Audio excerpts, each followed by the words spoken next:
All right, hello, good afternoon. We have approached the noon hour, so thank you so much for taking the time to join over your lunch hour. We'll keep it short into 30 minutes, have some time for Q&A at the end and get you out of here. But I do appreciate you showing up, and I know we'll have some late joiners, so they'll kind of pop in as we go through today's presentation. Feel free to utilize the chat function as often as possible. I will get to the questions at the end, so as not to interrupt the flow, but obviously just pop them in there and we can address them as we go. So it's great to have you, and I am assuming that you know you're signed up for 5 Keys to Retaining Top Talent and how established leaders create positive cultures in just 5 weeks. So we're going to walk through 5 key processes and here at Spark how we tackle those processes to help our clients achieve these results. So we will get started and kick things off. Now, I'm sure you have heard something similar to this, but this is a comment that we get all too often that says, the biggest challenge in my role as VP of Operations, as Director of Sales, you can interchange those titles there, is dealing with people. Recently, we attended Collision Conference downtown Toronto, and that was probably the #1 complaint or challenge that we received as we were serving high achieving leaders in the room. The biggest challenge was dealing with people. Now, some of the most common challenges that they did face were imposter syndrome, confidence or assertiveness, so those two are often combined, speaking up in meetings, delegating effectively, providing constructive feedback, and managing their own and or team resources. So when we say resources, we mean time, emotions, stress, and as we all know as leaders, managing our people, motivating our people as well.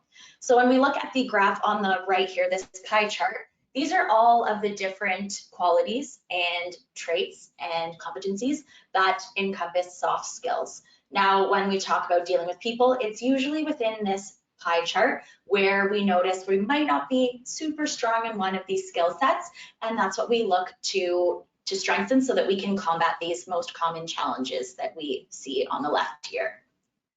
But here's the truth. Having high-performing teams and also happy teams, because high-performing teams aren't always happy, so we want to make sure that those two are synonymous with one another, requires self-awareness and intentional action. However, the problem is that most of these leaders do not have the tools available to strengthen these skills, whether that's internally, maybe they don't know where to go to get those resources, whatever that could be, they are missing the skills and the tools to be able to strengthen those competencies that we mentioned in the previous slide. As a result, leaders have to learn hard lessons by trial and error, which is great on one hand. However, if we had a guideline, a pathway to be able to follow and make sure that we weren't learning these hard lessons through practice, it would make our jobs less stressful, our lives easier, and that's ultimately what we want to do. We want to make sure that we can trailblaze for our team coming through, we can tackle problems, and we're prepared for when those problems arise. Now, the facts are, as we look at training as a whole, as it encompasses technical skills and soft skills, a quote from the Conference Board of Canada, which is quite actually a powerful statistic here, that the unrealized value of skill vacancies, specifically soft skills, in the Canadian economy in 2020 was 25 billion, which is equivalent to 1.3% of GDP. Now, of the 35 skill vacancy areas that were identified and surveyed for, almost 20 of the top skills were these soft skills that people refer to, or human skills as they're now commonly being coined as. So 20 of those 35 contributed to skill vacancies of $25 billion. That's a huge, huge amount for employers to be losing year after year. Now, I know that we've worked very hard in the Canadian industry and Canadian market to upskill, to reskill, but the work isn't done yet. So we want to make sure that we're really working and developing our leaders to have these soft skills so that they can enter the job market and they can be fully prepared for whatever comes their way when they're leading, managing, and growing a team and working on their own tasks as well. So again, goes back to that resource management piece. Another fun fact and quite a hard-hitting fact, the cost of turnover. So as leaders, when we have someone leave our team, that costs the company anywhere from 33% to 2.5% the employee's annual salary, depending on the experience level and where they sit within the organization.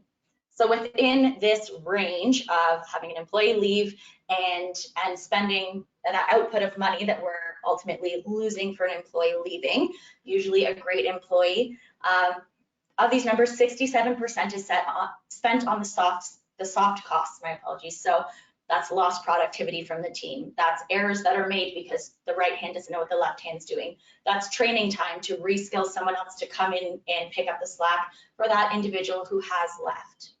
33% of that is spent on the hard costs. So that's obviously the recruiting, the retraining of temporary employees, background checks, all those things that we need to do to make sure we're attracting the right person to come in for the right role. That is a huge amount. And so as leaders, if we see consistent turnover, we are essentially losing this much, right? 2 times, could be up to 2 times an employee's salary, time and time again.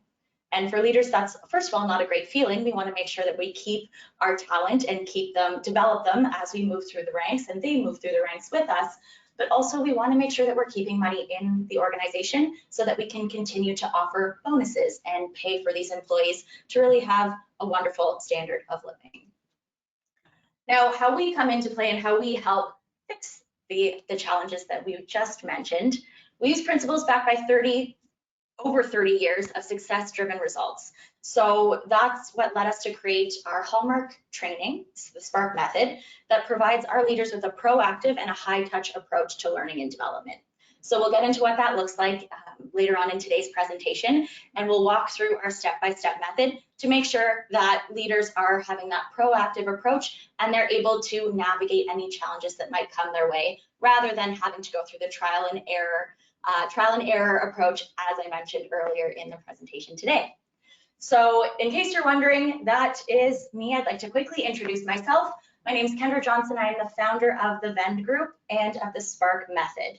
So a little bit about my background. I've built and nurtured loyal teams for over 10 years. So that ranges from working in advertising and marketing, all the way to corporate hospitality, events, project management. In every capacity, I found myself working alongside the executive leaders and being the liaison between the staff and those leaders to make sure that everybody was on the same page. I graduated from the University of Guelph. If there's anybody in the audience who happened to attend, it was an excellent experience. However, I found that the majority of my expertise has come from working with people, working with individuals, being in different jobs in various roles, and gaining that experience as I've moved through different job titles and roles. I founded the SPARK program in 2018. There's a much longer story to that, but we do not have time for that, so I'm happy to have a coffee with anybody who would like to know. And that started out as a one-to-one coaching model to take the SPARK program and provide that one-on-one feedback, walk people through the methodology. However, as we know, something quite significant happened in 2020. Not only that, I was also presented with a hunger from organizations and teams to start upskilling and reskilling. So the delivery of this SPARK method was reimagined in 2020. And since the end of 2020, we have graduated and had the pleasure of graduating over 500 leaders from our SPARK program, whether that was on an individual basis or through a team training.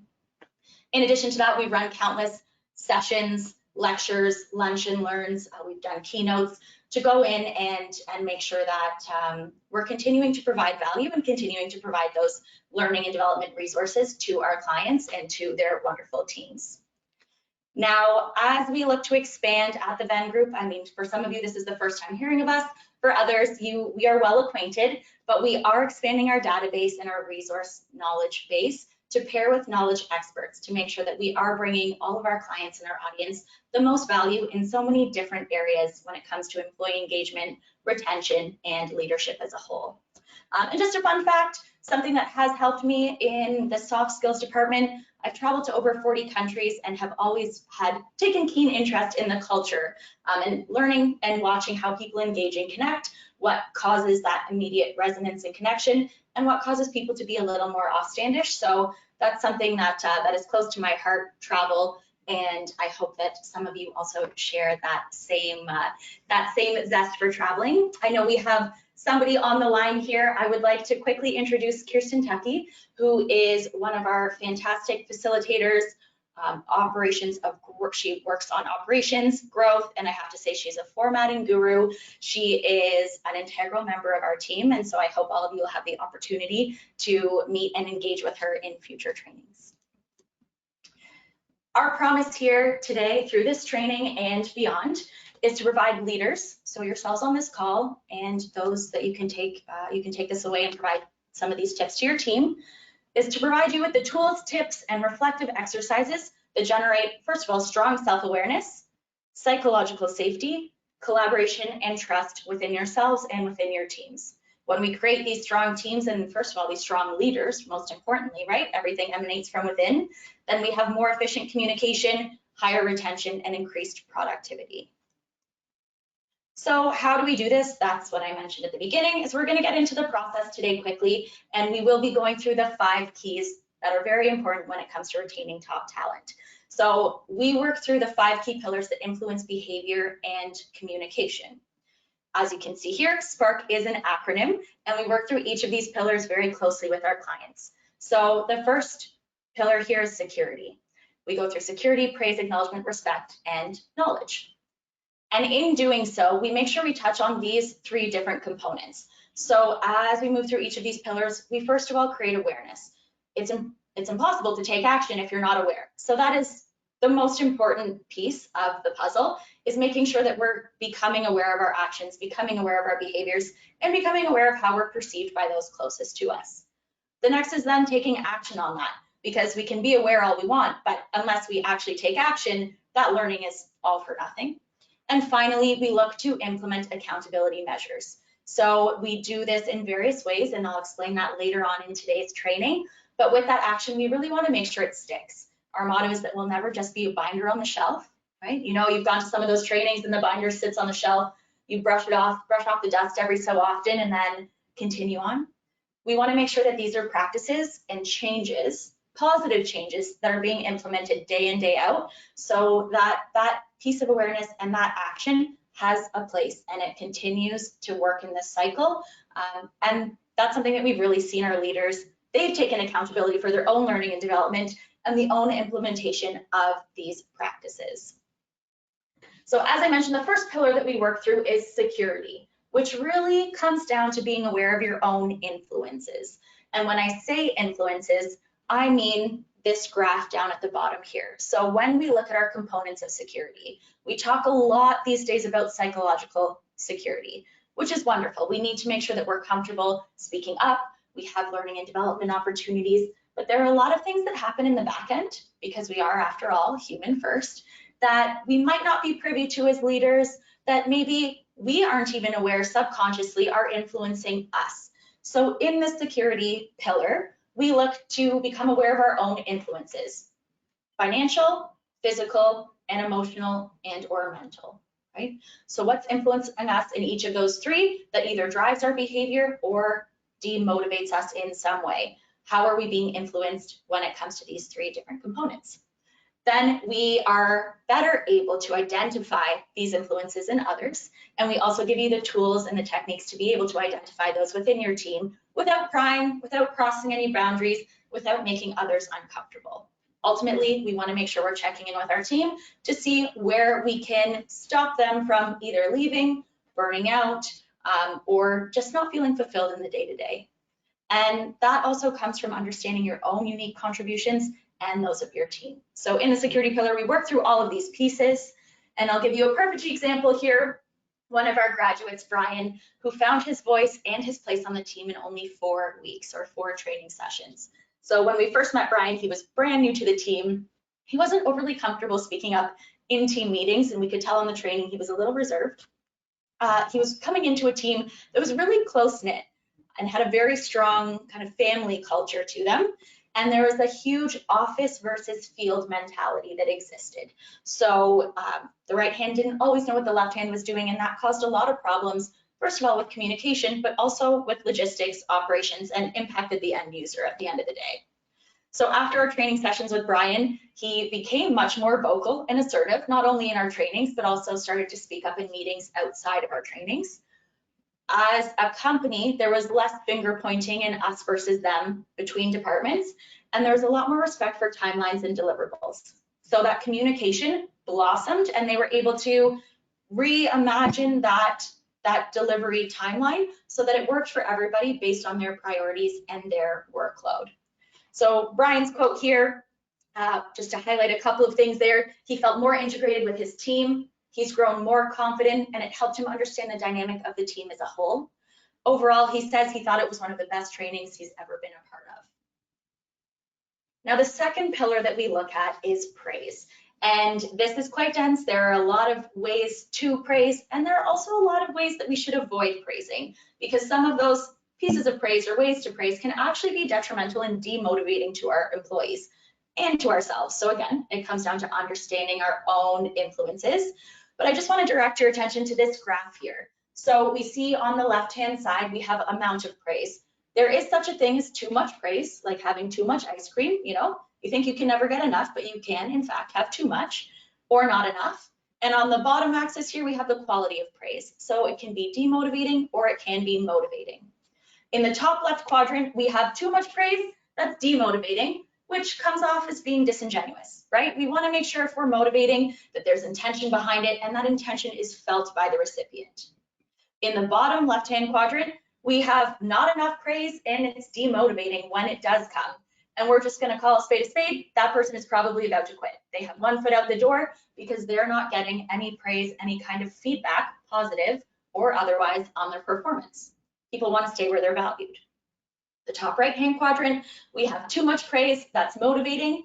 Oftentimes, we've seen where individuals who receive this type of praise can develop a bit of a superiority complex. So then by the time you go to provide some constructive feedback, it's a bigger hit to the ego. So we just want to be aware of creating that golden child, so to speak.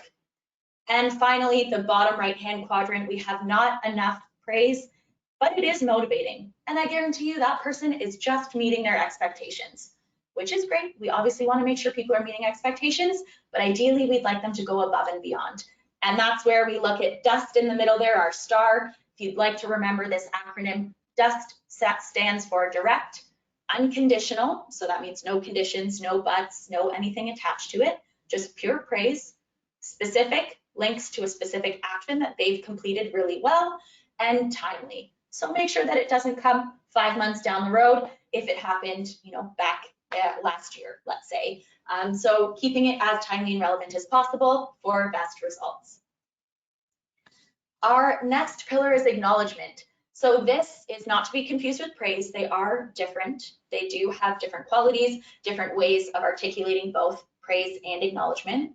But an interesting statistic again here from the Business Council of Canada, a survey conducted in 2021, was that opportunities to advance, feedback, meaningful work, and increased guidance, along with an improved work-life balance, which is huge for many employees coming in now, were listed as key factors for new hires beyond their salary expectations. So that means that individuals are looking for acknowledgement, they're looking for learning and development, they're looking for growth. As a leader, it's important that you recognize that, you acknowledge that, and you're able to provide that in whatever individual capacity that person needs, right? So this was just a very interesting statistic because we work with many organizations who think bonuses, financial rewards, or, oh, our employees just want raises. And that's not always the case. How many of you have ever worked somewhere, either for yourself or someone who has said they're going to quit, provided their resignation, and the organization came back and said, no, don't leave. We'll offer you a raise. Well, after receiving that raise, how many of you, whether an acquaintance that you know or yourself, had said, okay, I'll stay for a little bit, and then have left after?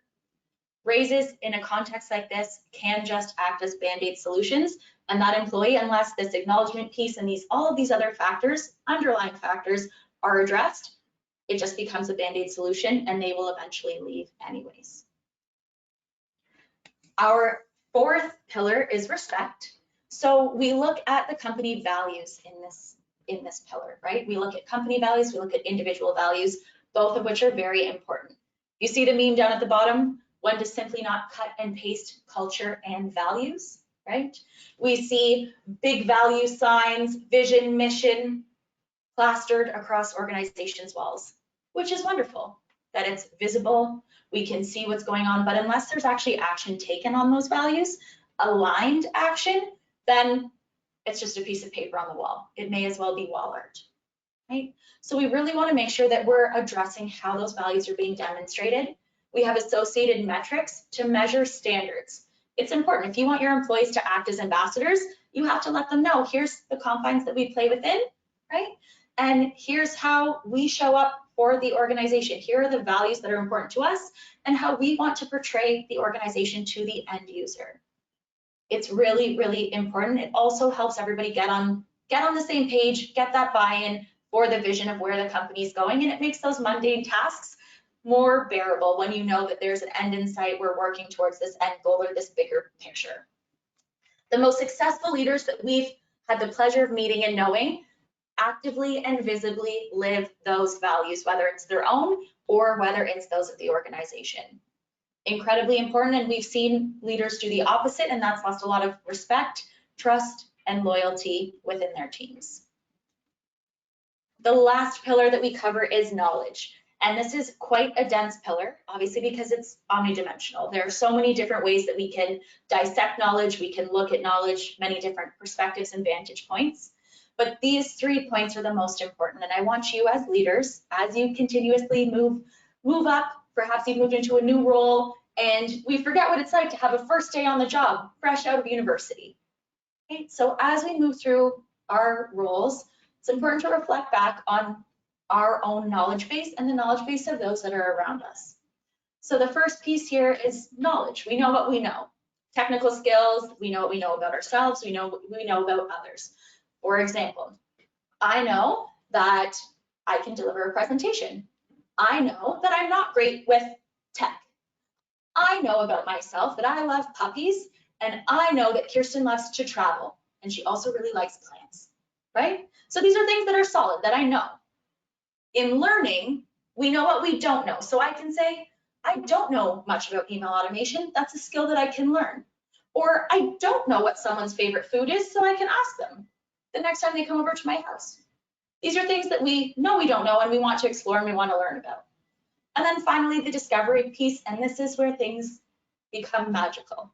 The discovery piece is what we really bring leaders in to start to work on, either through exercises, through the lectures, or through just conversation and discussion with other leaders, is this discovery piece, because we don't know what we don't know.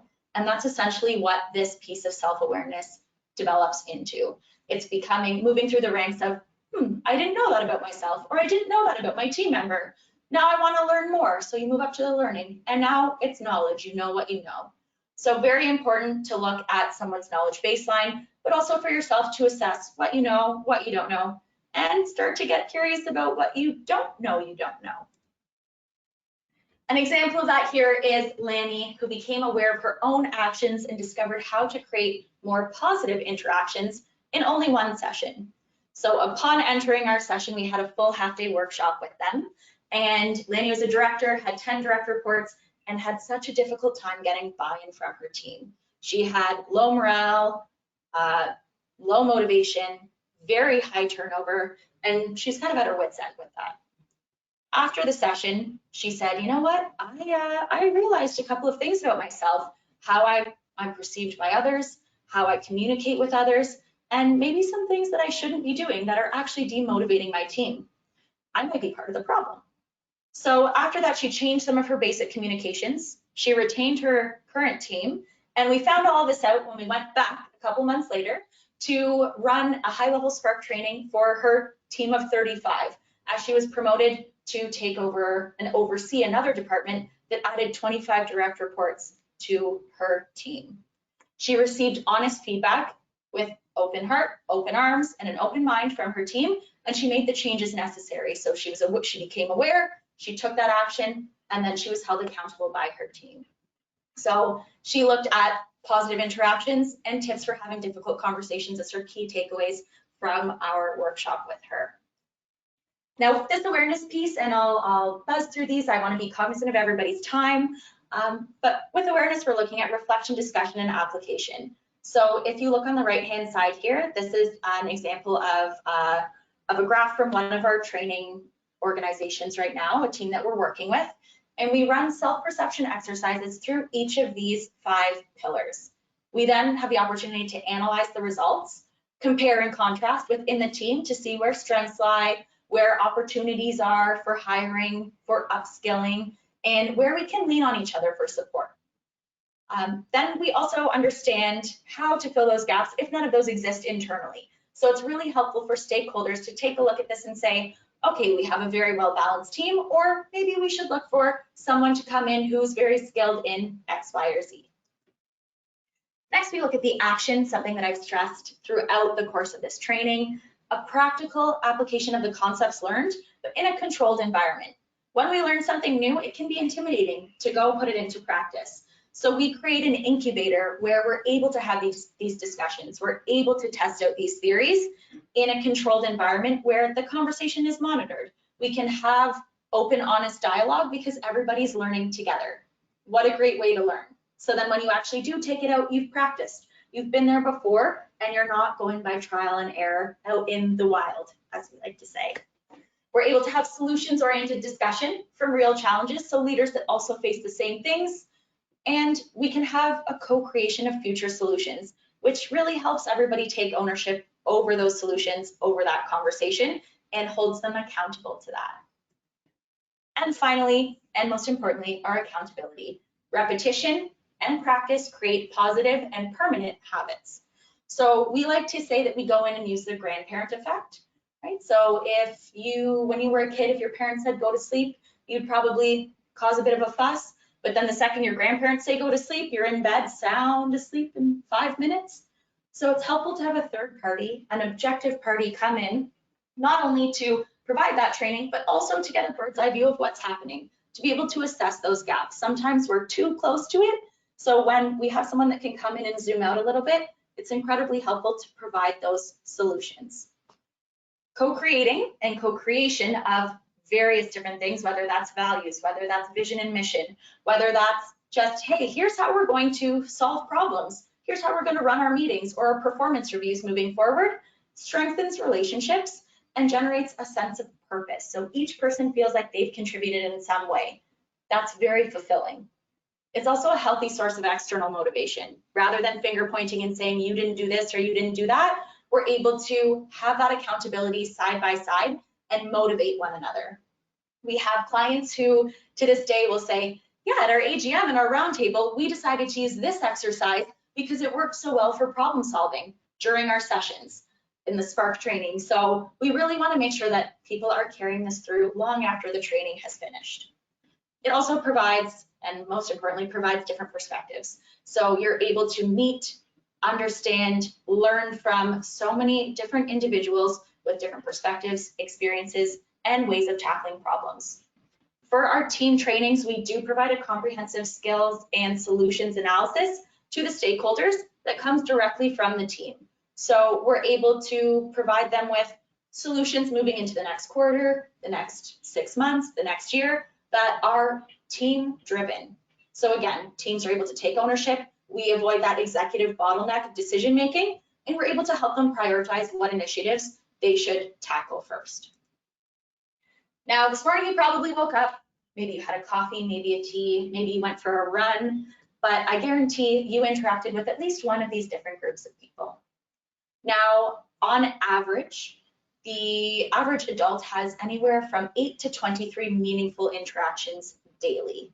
That's quite a few, right? That means we have to be adaptable and fluid in the way we're communicating, in the context in which we're communicating, just navigating different scenarios, individuals, conversations, and contexts. And that's what our friend Tanya here had a bit of an issue with when she first came to us. So she was promoted from manager to department manager in only 2 months.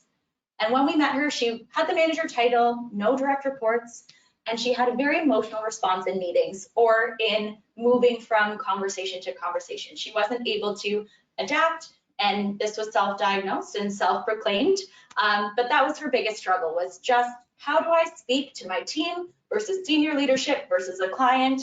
How do I get my point across in the most effective manner? She also had little to no interaction with senior leadership. They didn't really know in her eyes who she was. After 2 weeks of working through a self-directed 5-week Spark training and working through some one-on-one coaching, she was promoted to senior department manager. She had 7 direct reports, and those 7 direct reports adored her so much that as she was in the process of interviewing, because she started to change the way she was communicating, change the way she was behaving, they started advocating to senior leadership for her to get that position. So by the time she walked into the interview, she was essentially a shoo-in. However, in addition to that, she had some asks and some things that she wanted to push through in that department that were all very much related to keeping her team happy, fulfilled, motivated, and getting them what they really wanted in terms of benefits, vacation, what have you. So she walked in to meet the senior VP of operations, whom she'd never interacted with before, and she presented her case in his language. He was very much a numbers guy, and she recognized that, hey, I'm looking from, a heart-based perspective, and he's looking at a money-based perspective. I don't think those two are going to mesh. So she presented her case in a way that caused him to sit up, take note. He said, those are very astute observations and spot on numbers. We will get moving on these initiatives as soon as possible. So she ultimately got what she wanted and then some for her team in just flipping the script a little bit and putting things in his words, in his language, in his terminology. And then of course she was offered the job, negotiated her salary $10,000 higher than what she was originally offered, and had these 7 direct reports with whom she had already built a fantastic, loyal, and respectful relationship with. Now, what Tanya went through is very similar to what we're about to announce today and open the cart for, our Spark Leadership Incubator. And as I mentioned in 2020, when we reimagined the delivery, it was very much team-based. So coming in, working together with the team, learning as a collective unit. However, we did notice that there was a lot of questioning, a lot of poking for just individuals to be able to take ownership over their own learning and development. And so that's why we open the doors to the Spark Leadership Incubator, so that leaders don't have to wait for their employers to get on board to schedule a team training. You can join a cohort of leaders who are just like you, who want to grow, develop, and learn, and who are taking action. So as you see here, modules 1 to 5 correspond with the weeks that we'll be working through. The program is a 5-week program, and we touch on each of the models that we've mentioned, or modules, my apologies, that we've mentioned earlier on in today's training.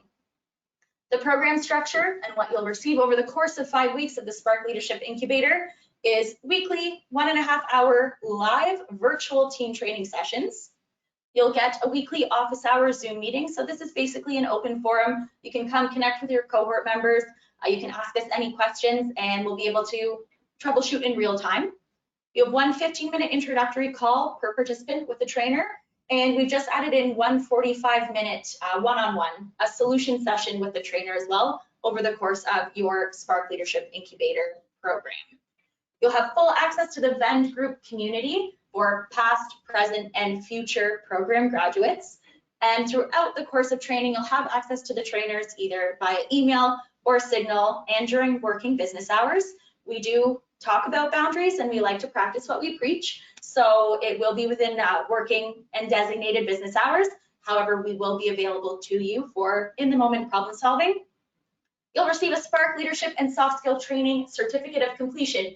You can hang it on the wall, you can post it on LinkedIn, you can put it on your resume, whatever you'd like to do with it, it is yours to proudly look at as you've completed a wonderful course alongside some amazing leaders, and something to be very proud of. And finally, you will have the opportunity to network with peers that are of the same experience level as you and that are looking to grow and develop, so that those relationships can extend beyond our training. And if you're very much, very much the way that we do, that is that no connection is a bad connection, and you never know where those could lead.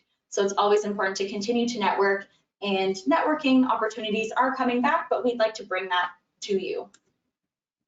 Now, the next cohort does run and starts in 2 weeks. So that's Wednesday, August 24th, and runs through to Wednesday, September 21st. So 5 weeks there. The session times are Wednesday mornings from 8:30 to 10 a.m. Thank you for everybody who voted and said that was the optimal time for you. And a total time investment, because I know that time is a very valuable resource for many people, is 12.5 hours of training. Now, if you're not able to make that, then you're more than welcome to catch up with the recordings. Those will be sent out along with the slide decks, resources, whatever you need, so that you can catch up at your leisure. And last but not least, our regular pricing for this program is $2,500. However, today, up until Friday, we're offering an early bird rate of $19.97, and that can be locked in today with a $500 deposit. Now, as I mentioned, we are opening the carts today, and we're so grateful because 2 of our 12 spots have already been committed. So we do like to keep the cohort small and intimate to really facilitate discussion and make sure that everybody is seen and heard. So we'll be capping it at 12 spots. If you are interested, please let us know via a couple of these different methods. So first, you can type me in the chat and we'll send you the application form. Next, you can open your email client, whether that's Google, Outlook, whatever you use. Input send to hello@venned.com. Next, just use the subject line, Spark Leadership Incubator. If you'd like to write us a nice little note, always happy to have those. Otherwise, you can hit send and we'll get back to you with a calendar link to book a discovery call. And finally, because we are living in 2022 and QR codes have become the way, you're welcome to also scan the QR code on your screen, and that will take you right to the application link there. And you can book a discovery call from that link also. With that being said, and I know I've kept you a few minutes over time, but I want to thank everybody for being on this call and for just showing up, attending, and for being leaders who are taking responsibility for your own growth, learning, and development. It's wonderful to see people show up and take interest in this. So from the bottom of my heart, I really want to thank you and appreciate your zest for learning. If you have any questions, comments, concerns, let me know. I'm just going to check the questions here. Hello, Sana Kirsten, hi. You're welcome to pop anything into the chat if you'd like. Otherwise, I will let you get on with your lunch hour. And once again, I really want to thank everybody for showing up. I'll stick on for a couple more minutes. If anybody has questions, I can hang out and you're more than welcome to have a conversation. Otherwise, you know how to reach us. I will put the email link up here and you can send an email at any time. So thank you so much, everybody. And I hope to talk to you soon and see you inside our incubator.